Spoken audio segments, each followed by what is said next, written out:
Good afternoon, everyone. My name is Michael Capello. I'm a professor of pediatrics and chair of the Council on African Studies at the Macmillan Center for International and Area Studies here at Yale. It's my pleasure to welcome everyone to the Coca-Cola World Fund Lecture at Yale, which was established in 1992 to support intersecting endeavors among specialists in international relations, international law, and the management of global enterprises. We have had an illustrious group of past speakers. Some of those include Mary Robinson, Nicholas Kristof, Samantha Power, Ibu Patel, and Mo Ibrahim.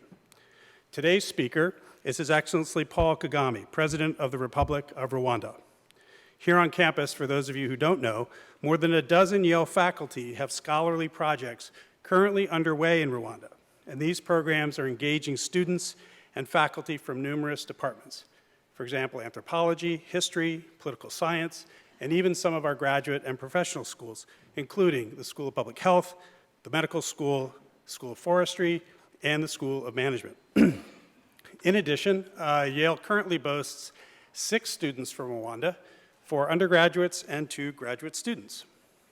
So our speaker today, President Paul Kagame, was born in Rwanda but spent his childhood and young adult life in Uganda. Mr. Kagame returned to Rwanda in 1990, and he led the Rwandan Patriotic Front's military opposition to the government following the 1994 genocide. Upon establishment of the post-genocide government, he served as vice president of the new government from 1994 to 2000, and he became president in 2000 and was subsequently elected to terms in 2003 and 2010. Now, President Kagame has offered today to give brief remarks, followed by a question and answer session. I encourage our students in the audience to begin thinking of questions. There will be microphones available for everyone, and that Q&A session will be moderated by David Simon from the Department of Political Science. So please join me in welcoming President Paul Kagame.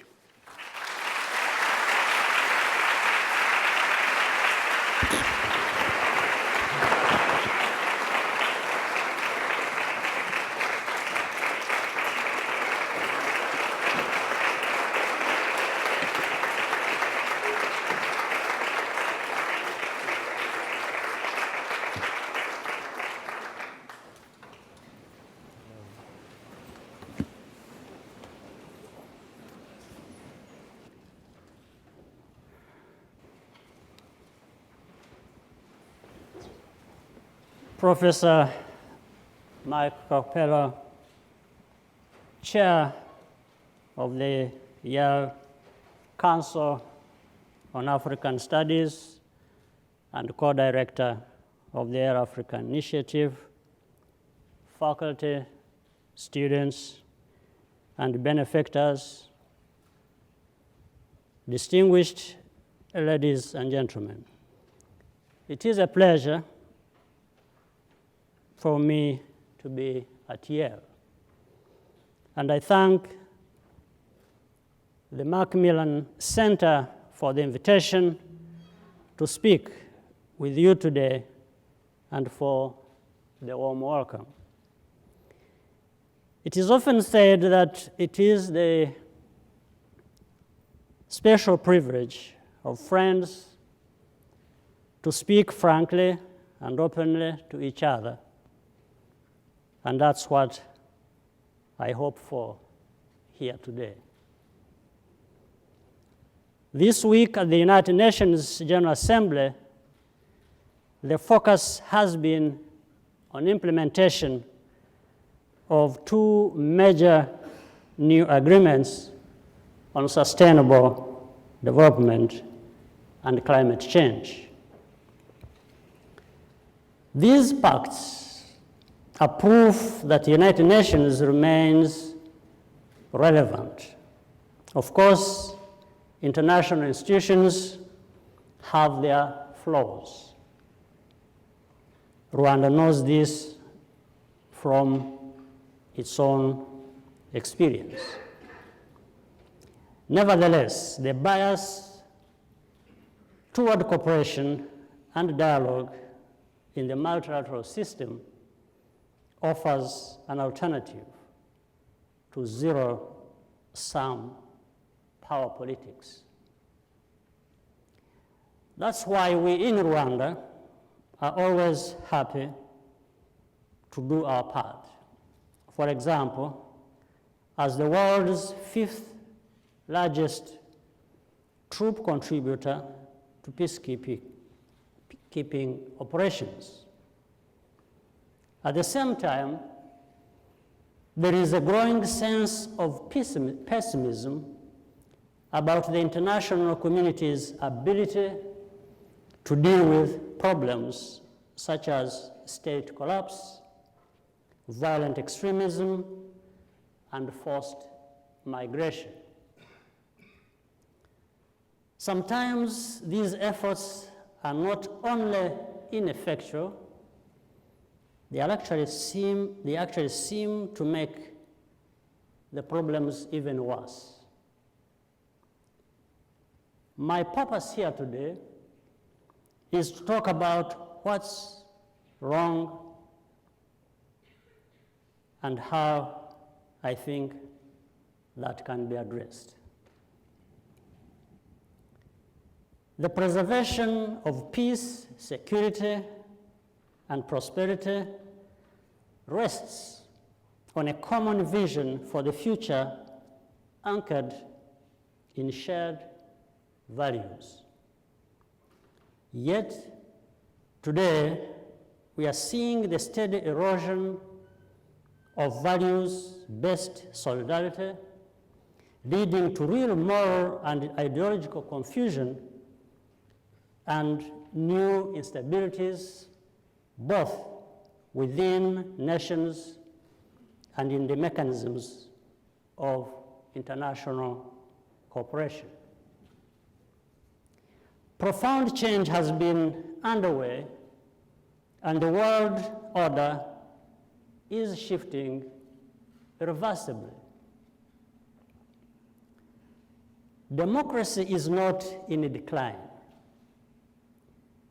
but because of the leveling effects of globalization, accelerated by the spread of technology and information, as well as the greater range of experiences and approaches that have been tested, we in the developing world have greater confidence to pursue the same ends in our own ways. We increasingly base our legitimacy on results achieved and the views of our citizens rather than on external validation. Some participants in the international systems tend to seek this or to see this shift as a challenge to their historical leadership.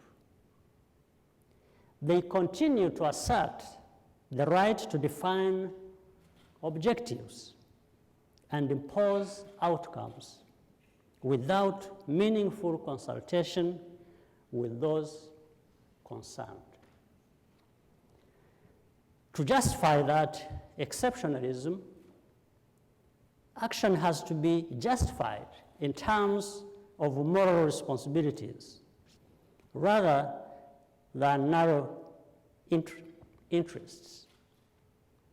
Some countries simply expect to be trusted to work in the best interests of humanity as a whole. These two factors are contributing in important ways to the instability and uncertainty we face by undermining the value-based solidarity upon which the effectiveness of international cooperation has always depended. What is at risk, therefore, is the sense of a global community based on shared values, which the United States, Rwanda, and many others are equally committed to. By asserting the right to define legitimacy for everyone else, trust between countries is lost. Instability increases, and countries are even pushed to make bad decisions. But one size does not fit all. The United States, for example, is huge. It may require impersonal and legalistic mechanisms to achieve adequate democratic consultation.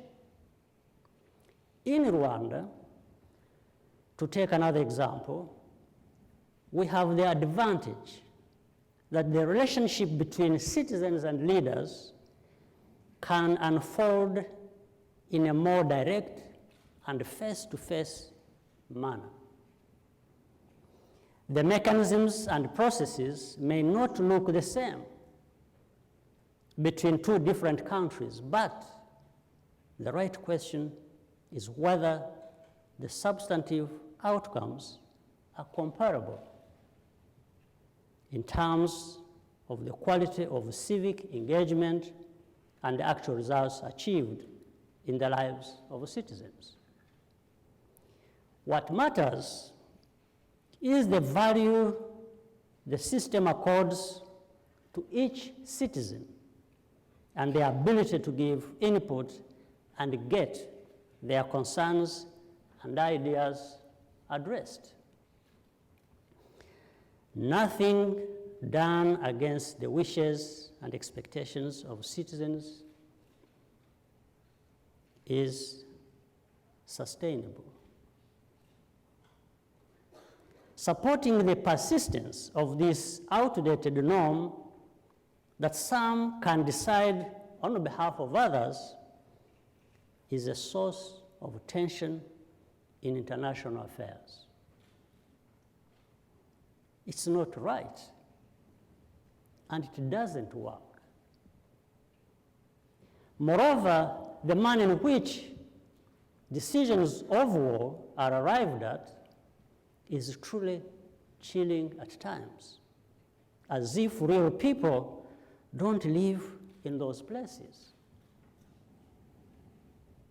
It is better to work patiently to facilitate change in society and build new consensus while containing negative effects, rather than engage in slash and burn democratization. We can't power gasoline on volatile situations, light a match, and hope that the fire will cleanse and renew. Countries are not national parks, and people are not trees. An inefficient state is better than no state at all, because it offers the greater prospect for sustainable improvement and transformation. Yet, it often seems as though chaos and disorder are required in order to convince others of the legitimacy of a system of governance. It is important to step back and learn the lessons of the past eras of judgment and analysis. Unfortunately, there is little evidence that such introspection and course correction is taking place. This leaves a vector of instability in world affairs that is of increasing concern and danger to all of us. America and other major countries have the power to shape the world according to their designs. However, there is an additional power that comes from working respectfully with others and valuing the input and contributions of friends. When it comes to Africa especially, there is a great deal of continuity with certain negative assumptions, widely shared across governments, media, and academia, not only in this country, but more generally. Rwanda, for example, has experienced many contradictions in its relations with counterparts. Perceptions often loom larger than facts, and continued engagement is conditioned on accepting erroneous perceptions as true even when everyone involved agrees they are not. This is not diplomacy. It is a demand for submission. But Rwanda did not survive by giving in. If provoked, we prefer to stand our ground and defend what we know to be correct, even if there is a price to be paid. This is not just a reflex of pride. We just believe that being straightforward is the best course, especially among friends. After all, a willingness to obey is a poor predictor of reliability or virtue. Submission produces clients, but not partners. It is normal for countries, whether large or small, to pursue their interests. Let me give an example from the recent decision to phase out the sale of used clothing in our region of East Africa. This measure aims to build our manufacturing base and also, importantly, to fight the mindset that we are people who should generally be satisfied with second-hand things. But as we know, for example, United States strongly supports industrial development in Africa through programs such as the African Growth and Opportunity Act. Yet we have learned that there is some concern about our policy change because it is beneficial to some people here in some ways. So why don't we find a way to work together instead so we maintain a good policy which we all agree to is beneficial, while finding a way to create new opportunities for these American farms. There is always a solution like that, if you look for it. I can hardly blame you, students and others, for being sometimes confused as what is true about Rwanda or Africa.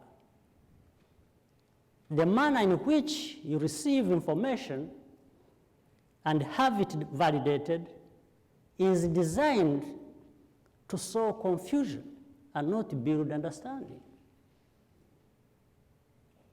There is a culture of making up one's mind about Africa by simply borrowing assumptions, prejudices, and judgments from trusted intermediaries, who, by the way, tend to look the same, as we may have noticed. Some points of view are seen as inherently balanced, neutral, factual, because of who says it and where. But in that process, many other voices are silenced. It is like being told you are uppity and have forgotten your place. Let me give you an example, a recent example. A Nobel Prize winner recently wrote that Paul Kagame effectively, in quotes, farms Rwandan children out to Western aid donors, allowing them to save our children's lives with health care in exchange for which criticism is suppressed. Well, first, no one is afraid of criticizing Rwanda, as we have seen. Second, implicit in that logic is the assumption that Africans are motivated by animal impulses lacking normal human feeling. I don't take this or his statement personally because he doesn't know me or Rwanda. He doesn't. He was just using us as a cardboard cutout for some generic type of bad African. It is as though the more we achieve in terms of outcomes, the more important it is to ensure that the Africans involved get no moral credit for it. Significantly, not one participant in the online debate objected to this characterization.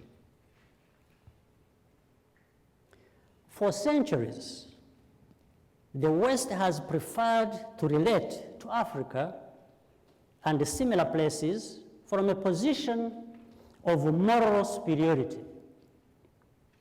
There is a word for this, which I won't use to avoid unnecessary distraction.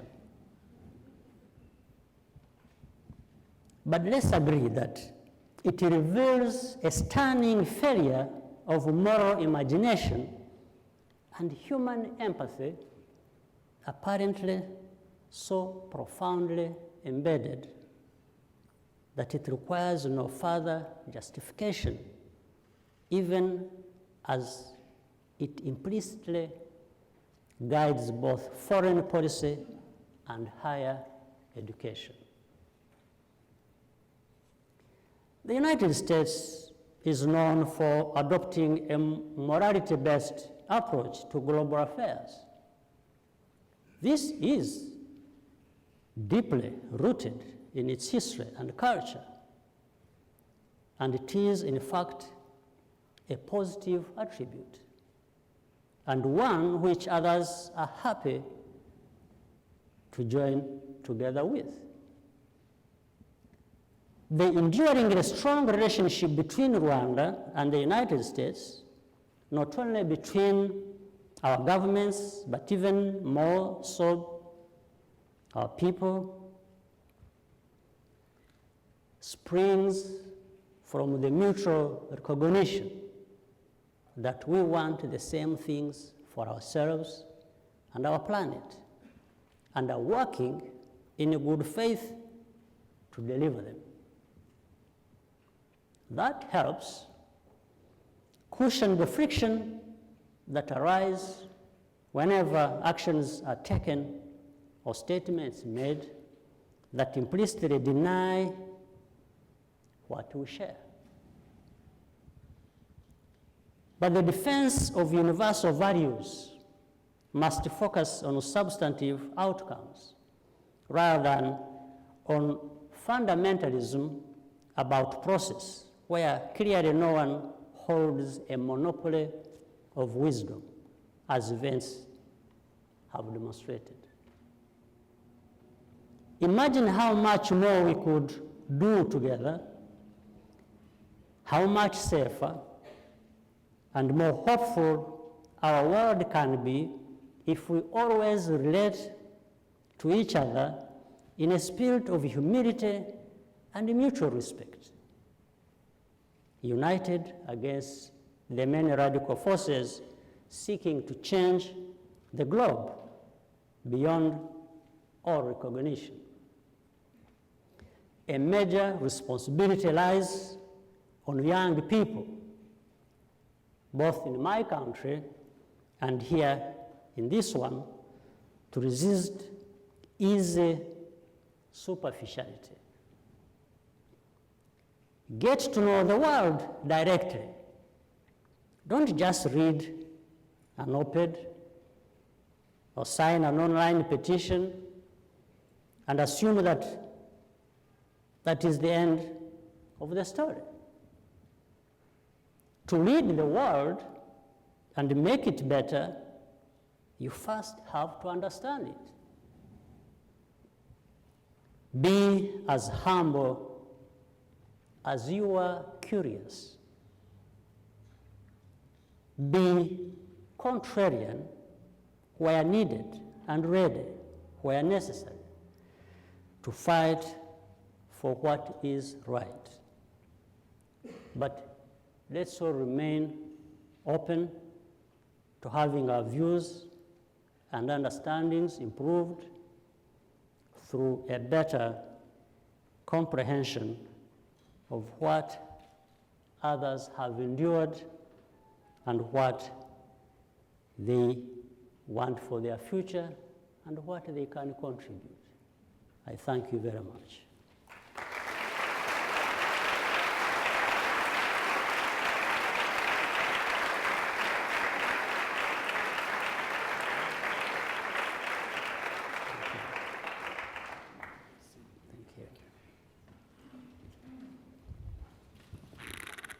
Thank you, President Kagame. It's my pleasure now to introduce David Simon, who will lead the Q&A. David is a lecturer and associate chair of the Department of Department of Political Science here at Yale. He's also director of the graduate studies in the Council on African Studies at the Macmillan Center, and he's director of the Genocide Studies program here at Yale. And in that role, David teaches a very highly regarded course on genocide each year that focuses specifically on the example of Rwanda. So David will lead this session, and I see we have our two microphone holders, so I invite everyone to come up and ask questions. Thank you, Michael. I've been told that we will be able to extend our question and answer period for a half hour. I mean, not by a half hour, but for a half hour, owing to our slightly late start. I've been afforded the privilege of asking the first question, or I guess I'm the moderator, so I've taken that privilege. After that question, we will turn it over to the microphones, and we'll probably take two at a time so that we can get as many questions up here, get as many people who want to ask questions to have the chance to do so. If I may then begin with the first question, yes. Mr. President.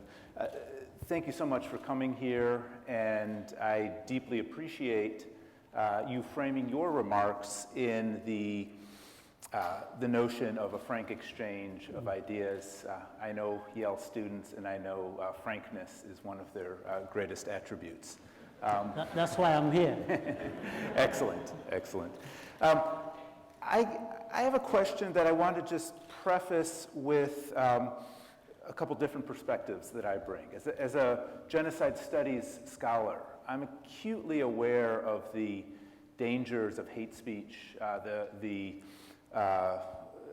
dangers of genocide denial, which is pernicious in its effects. As a student of African studies and the African studies scholarly tradition, I'm aware of what you, I think, very nicely said, was the need to approach exchange with humility and mutual respect, a phrase that I thought about quite a bit in preparing my question, particularly when talking about matters of governance.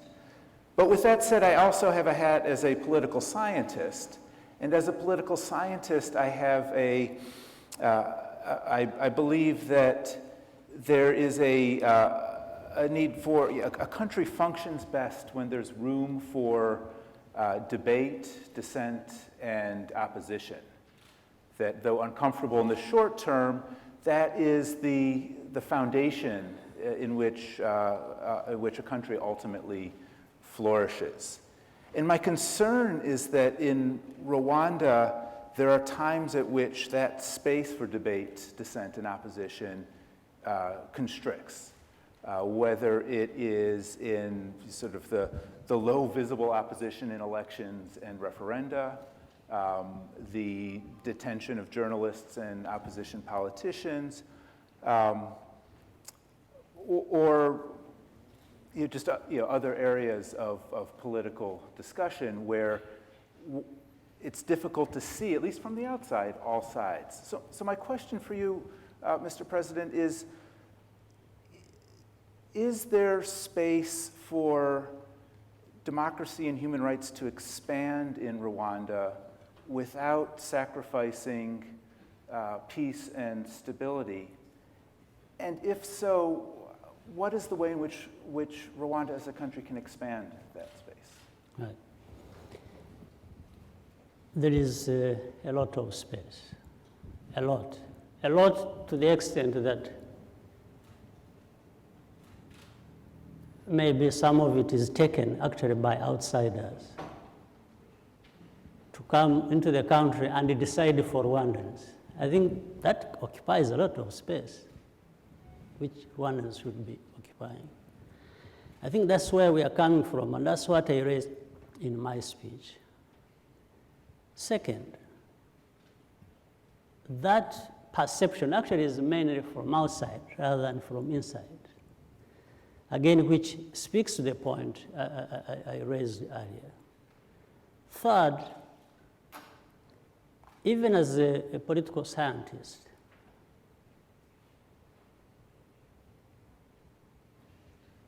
that is not a fact because you have said so.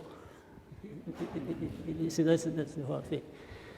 If we look at the situation in my country, where we have been 22 years now, from a completely devastated country, no institution working, we had to create all these institutions. In fact, to tell you the whole irony that lies behind this kind of discussion, I remember in '95, that is 1 year after genocide, some people from outside came and started asking when we are going to have elections. And I would point to people, I said, elections by whom? For whom? Because we had close to 3 million people outside of the country and others displaced, internally displaced. But somebody comes in, elections. And we told them, we said, but we need to settle these people first. We need to bring back refugees, 3 million. We need to settle people. We need to create stability in the country in order for us to proceed with anything like that. And in fact, they are saying, no, if you don't show us the plan, if you don't do it, we are going to stop giving you money that you need. We said, no, but we need the money to do the very things that you're actually telling us to do. If we were able to do them without your money, then we don't need it. So there has been this back and forth discussion about how people perceive what is in the country, what is being done. Now, in Rwanda, if you, even as scientists or others, political scientists, would come and ask citizens of Rwanda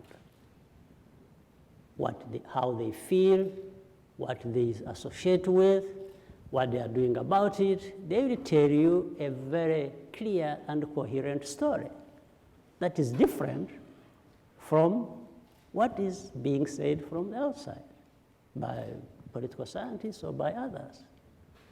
So this difference of opinion and exactly was what I was explaining in my speech. So how do we live our lives, whether political or otherwise, or how do we bring states to form and stabilize and do what they are supposed to do? And so, and today we have a problem in Rwanda because things are working by and for the citizens of our country. And they tell the story. But somebody comes and says, no, but these citizens are not getting what they deserve or what they want. So how does somebody else get to know better what is good for Rwandans than Rwandans themselves? I mean, all Rwandans don't have to be political scientists to know what they want. Human beings know what they want wherever they are, even those who don't know how to write their names. They tell you what they want. They tell you, we want so-and-so to be our leader, we don't want so-and-so, we want things to work like this, we want security, we want food, we want health, we want education for our children. And that's what the system in Rwanda is providing to its people. Absolutely, irrespective of these other notions and phrases and all kinds of things. So we're talking about opposition. We have 9 political parties in Rwanda, 4 major ones. The others are small, but 4 major ones. They haven't been formed by government. They were formed from the environment that has been created. So the space here that is being talked about, and it has been talked about for a long time, really confuses some of us. And that's why I started by saying, actually, there is too much space to the point that it attracts people from other countries to come and occupy that space. So, thank you. Yeah. I appreciate that answer. And in the as an act of humility, I won't try to defend my profession, but rather invite questions from the audience. There's a question here. I guess the microphones come to the questioner. President Kagame, excuse my reading this, please. Why, given Rwanda's experience of state-sponsored genocide, have you not condemned the ethnic cleansing of non-Arab? It seems there are echoes. Sorry? We are not hearing you clearly. I don't know. No? Can you bring the microphone closer, perhaps? Okay. Why, given Rwanda's experience of state-sponsored genocide, have you not condemned the ethnic cleansing of non-Arab and non-Muslim Sudanese by the Khartoum regime? Secondly, Okay, I'm sorry, can we, despite the bad example I set, I want to try to limit everyone to one question. the second one is very important. Okay. Very important. Thank Is you. it brief? Human Rights Watch, Amnesty International, and even the United Nations have documented grave human rights abuses committed by Rwandan officials, including enforced disappearances and summary executions, arbitrary detention, suppression of free speech, and widespread intimidation of civil society members. But Why? let me start with the last one. While I'm trying to, maybe somebody will tell me the first one, I kept not getting it clearly. But the last one, even if I didn't get it clear, I can guess what it is. I think the best answer would be given by the same people you said they have made the allegations, because that's an old story. Maybe we have gone back to the allegations that were being made 20, 15 years ago and have been answered. The truth has been known. So the same people you're quoting, I am not sure about Human Rights Watch, but I'm sure about the United Nations and others. They have come to know the reality and the truth about the question, the issues you have raised, to the extent that Rwanda has no such an issue as we speak. So it's an old story that keeps coming forward and ignoring the facts that have been. The first question, if I can add, was about the whether you've condemned the violence against the Darfur population in Sudan. Was it Sudan or, yeah? In fact, there we have done more than and better than what anybody else has done. In Darfur, we have the largest force there keeping the peace under the UN. We are the biggest contributor of peacekeepers who are operating in Darfur. So by being there and trying to secure peace there and protect people and under the UN, I think that is a statement in itself. So we are the largest contributor. Oh. I'm sorry, I thought you were. Yes. Let's take another question. Yes, in the back. Yes. Yeah.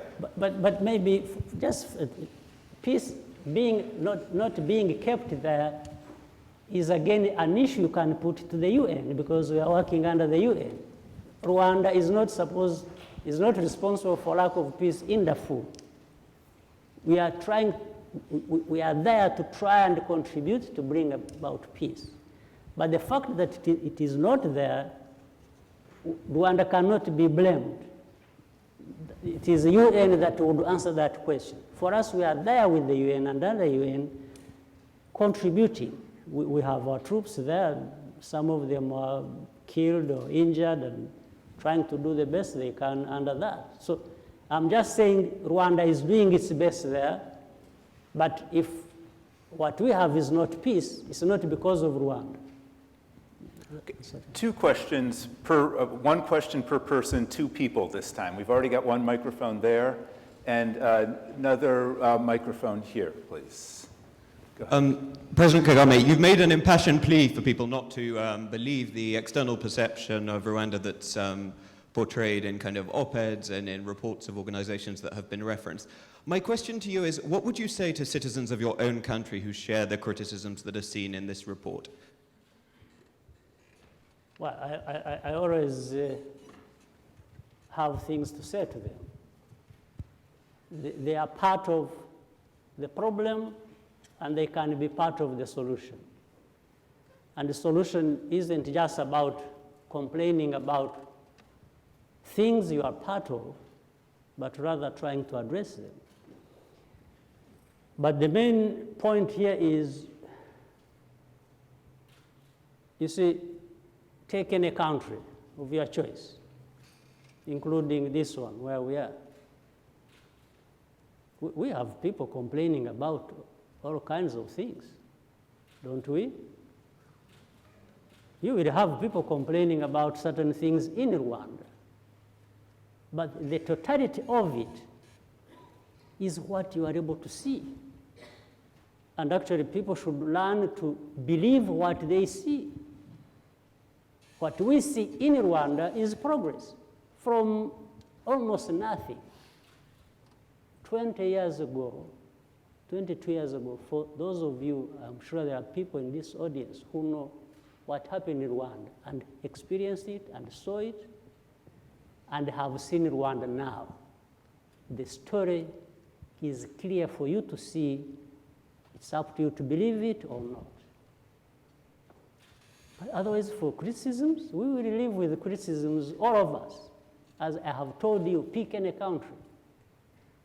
I think there are more criticisms coming up for the countries that are not talked about than those we experience in Rwanda. So what can I tell? Criticisms, you listen, you discuss, but you ask people who are making criticisms to contribute. People cannot just contribute by making criticisms. You must also contribute by trying to deal with what the criticism is based on. This is what I would tell them. Question here, and then my microphone was intercepted before, so straight ahead, yes. But you're next, yeah. My question is on Singapore and Rwanda, as well as the trade-offs associated. I'm asking this question as a student from Singapore, and I would like to know, since you have said on accounts to our Prime Minister, Lee Hsien Loong, that Singapore is an inspiration to us in Rwanda, as well as Singapore, as Rwanda is the Singapore of Africa. We have similarities in terms of our pragmatic approach to governance, our scarce endowment of natural resources, as well as we share accusations of human rights violations from the government as well. So we see that there are merits and demerits to the kind of paternalistic model of government. But my question to you is, what is your opinion on these trade-offs, and why do you view Singapore as a model for Rwanda in terms of human rights, the political ideology, as well as international diplomacy? Thank you. Should we take another question, or did you want to respond? I think some of the questions are loaded. They're similar, right? Yes. Yeah. So maybe we should take a Okay, few. we'll take another one. Yeah, let's take another one, and and then you're next. Thank you, Professor. And Mr. President, my question is, you spoke in your remarks about how countries cannot just expect trust from the international community. They have to earn it through their actions and through repeated actions. In your third term, what specific initiatives do you have in mind to continue strengthening trust with the international community, especially in the wake of continuing reverberations after allegations in the Congo? Did you get So I believe the question was, in the next term, how will you create more trust within the international community? Was the crux of the question. Yeah, you said that countries have to specifically earn trust from the international community. So what is your plan in your third term to continue that process? How can Rwanda earn the trust in the international community? How can Rwanda earn trust? In your remarks, you said that Rwanda, that all countries need to earn trust in the international community. Right. What can Rwanda do to earn trust in the international community? I think she mentioned specifically the Congo as a contentious area where perhaps other countries are skeptical of Rwanda, and is there trust that can be earned there? Okay, I'll come to that. That's very interesting. And then another question, right? Why don't we take two now? Take those two? Let's take two first, yeah. Okay. Because, otherwise I'd miss interesting Okay. Yeah, go ahead. points. Let me take... Your hand up there, yeah. Let's deal with the two. We have two. Take The one those two. of Singapore and then... Okay, Singapore and trust, yeah. and then we'll get the next two already. So for the Singapore one, first, there will always be different contexts about countries will not be the same and may not approach things the same way. Much as, for example, there would be similarities or admiration of what has happened in one place. And one has to look at where a country or people are coming from and where they are and how they've got there. So, for example, looking at Singapore, how they've indeed managed to develop to the point where they are without resources, but the major resource they had is what they invested in, and that's the people, the technology, and different things. So they ended up creating a lot of value from almost what was a low value-based situation. In Rwanda, it's about the same. It's a small country, not known to have a lot of natural resources and so on, but we have people. And that's why we have concentrated in terms of investments so that we make our people based on knowledge, skills, and then we can do other things that will raise the value for our country and development and continued growth. And in my view, I don't think I would speak much about trade-offs. It's just the context of the situation you have to deal with that determines the approach or the approaches that have to be undertaken in order for things to happen. So development, economic growth, socio-economic transformation, democracy, other values that have to be pursued go hand in hand. In fact, you will not find a situation where you just have one and you can't have the other, or you don't have the other. But you will have them maybe, or appreciating them to be at different levels. But there is always, things are going to change as time goes on. And each country will have to manage its own situation depending on the factors and the facts that underlie that. So I don't believe in trade-offs. I think we have to deal with the situation as it is. And then you keep trying to improve on everything as much as you can. But you are not, it's like you are not going to find any situation where there are no problems, as I said. I don't want to speak too much, making references to what we see happening today in the rest of the world. I think some of the theories are being exposed and disproved to have been just hot air. They just keep. So, but we can go by that. Then on the second question, first of all, Congo, Rwanda, then you see, we have a situation currently. In fact, in the past, Rwanda was being blamed for all kinds of things, internal, external, and so on. And of course, people deciding to conveniently forget what is at the center of it. How did Rwanda go to Congo? How did it get associated with Congo? It's one fact of genocide, which I'm sure you say you have studied. When I was talking about 3 million plus people who went to, we have over 2 million in Congo, who went to the government, the former government that committed genocide with the treasury. They picked, the central bank, the treasury, everything was shifted and taken to Congo. But it was not just that. When it happened, and people tend to leave out what they want because they have responsibility. This genocide that took place in Rwanda, those who have responsibility in it, who were associated with the government of Rwanda that carried out genocide, are the ones at the same time turning around and blaming Rwanda for being in the Congo and leaving out the story of genocide and those who committed genocide who went to Congo deliberately. So the story is forgotten to be related to genocide. It's a story about some crazy people in Rwanda who just crossed into Congo and caused the problems in the Congo. No.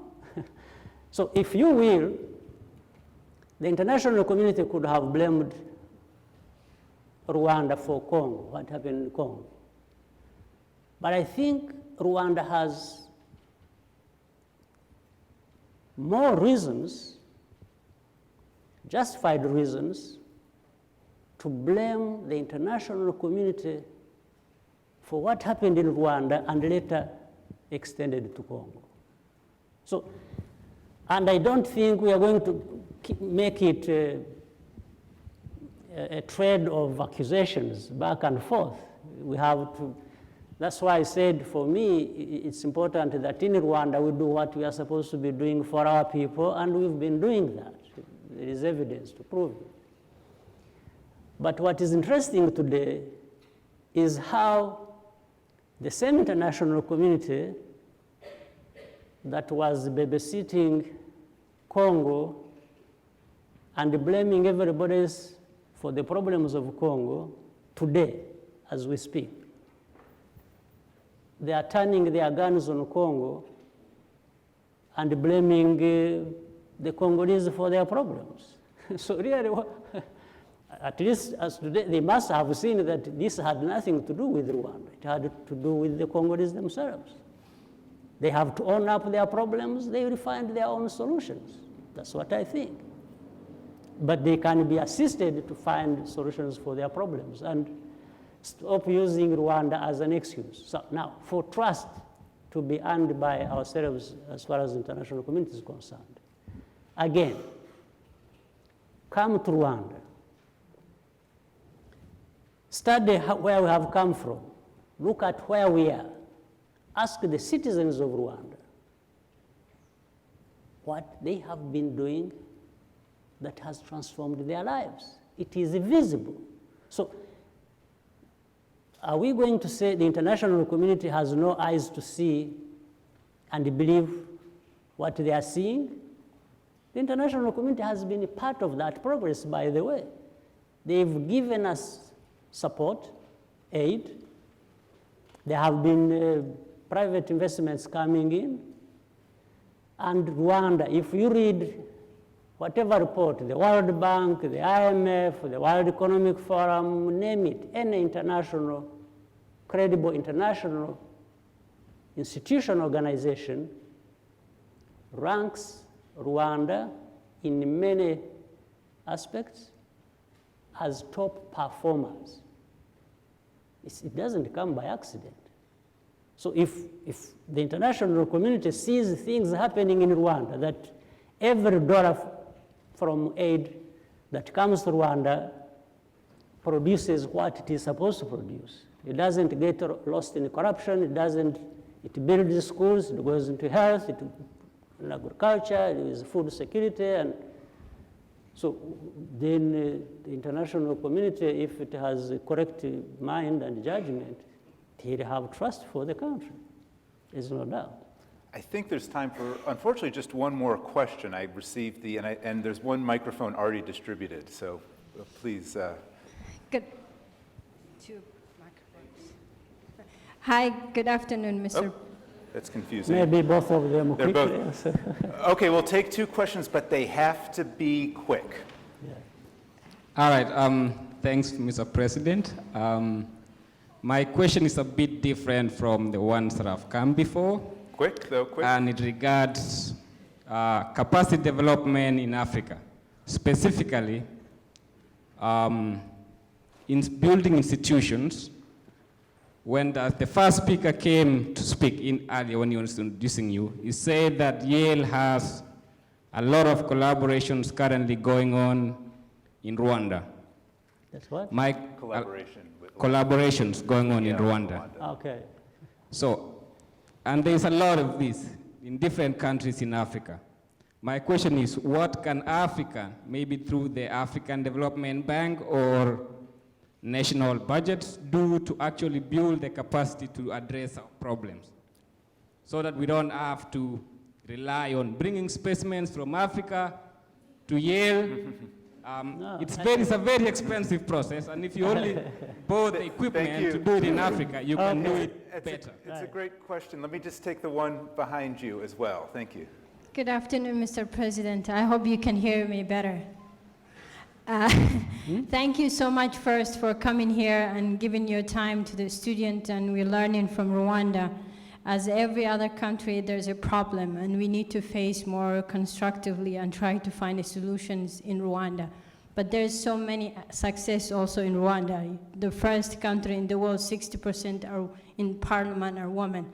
So I'm from Somalia. I'm asking why Rwanda is silenced, the issue in Somalia, and we can learn from you so many things because we went through war as Rwanda.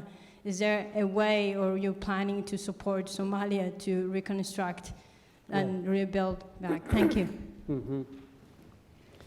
Well, on the capacity building, I think each country has, and I think, by the way, capacity is being built. There is also progress. Across Africa, you see, whether the East African region or Southern Africa or West, there are many young people, doing all kinds of things that to build the capacities for themselves, but also mainly for their own countries. I think maybe it's a question of pace at which we are moving and connecting with that capacity being built to the needs of what has to be tackled in terms of our development. I think there is a lot of progress being made. And building capacity should not be confined to one place or one thing as such. I think building capacity can be built in countries or wherever that can be provided. I'm sure here at Yale, if that's where you are studying, you are actually very lucky. This is a wonderful institution that has, capacity to, build you to the person you want to be, or pass it to as many people as possible. And I think collaboration is going to be key, but that there are countries will address their capacity problems, they address it in-house or across the world, wherever that possibility is. I don't see boundaries being created in building capacity, and I think it is already happening in Africa. I think we just need to move faster because the population is also growing. Where we are coming from, it requires a lot of people, scientists, engineers, all kinds of people to do the job. So there is that gap, but I think it is being filled as fast as can be. For Somalia, Africa has been helping Somalia. That's why there are peacekeepers in Somalia trying to fight Al-Shabaab and bring back security to the country so that Somalians can be able to also live in peace and rebuild their country. But it's not enough. There is still more to do. There is always more that can be done. And in fact, Rwanda, much as we don't have troops there ourselves, and one reason was that we had sent peacekeepers to Darfur, we sent them to Central African Republic, we have a total of about 8,000 troops. Also another big part of policemen and women serving in peacekeeping across the world. So we were already constrained. We had such a big force already committed in different parts. We had no capacity to send the troops to Somalia, but we participated in training policemen, revenue collectors, and different areas which the government of Somalia asked us to support them in, and we did that, and we did it within our limited means, our own budget, Rwanda's budget. We didn't charge them anything. So we are trying to contribute, all of us, but it is still not enough. I'm sure Somalians will do a lot more for themselves, and they can build on the little we can support them with, but I think we are trying, but it will remain not enough. And it's not because we don't want to contribute enough. Mr. President, thank you so much for coming to Yale and for being open to all of our questions. I think you've given us a great deal that will continue in conversations in the coming weeks and months at Yale, and hopefully continued collaborations between Yale and Rwanda in the years ahead. Please join me in thanking President Kagame. Thank you.